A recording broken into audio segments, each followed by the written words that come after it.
ক্যান্সারকে কিভাবে জব্দ করা যাবে তা নিয়ে নানা মত রয়েছে। তবে এবার দক্ষিণ কোরিয়ার এক বিজ্ঞানী অবাক করা দাবি করেছেন। তিনি মনে করেন ক্যান্সারকে কাবু করা যেতে পারে কোনো কেমোথেরাপি বা রেডিয়েশন ছাড়াই।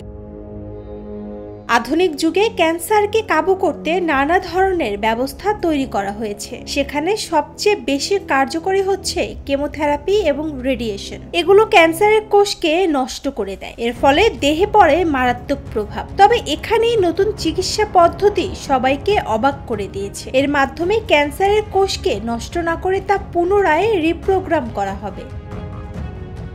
বোলেন নেটওয়ার্ক ইনফারেন্স নামে একটি কম্পিউটার সিস্টেম করা হয়েছে। সেখান থেকে গবেষকরা কোলন ক্যান্সারকে নতুন করে রিপ্রোগ্রাম করার কাজটি করেছেন।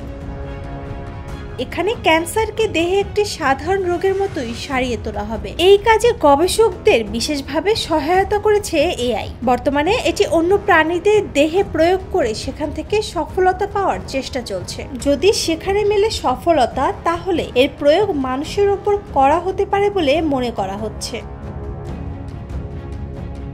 নতুন এই আবিষ্কার যদি হয়ে যায়, তাহলে ব্যয়বহুল সেই চিকিৎসা অনেক কম খরচেই করা যাবে। বহু সাধারণ মানুষ হয়তো ফিরে পাবে জীবনের ছন্দ। নুসরাত জাহান শম্পা, নিরপেক্ষ নিউজ ডেস্ক।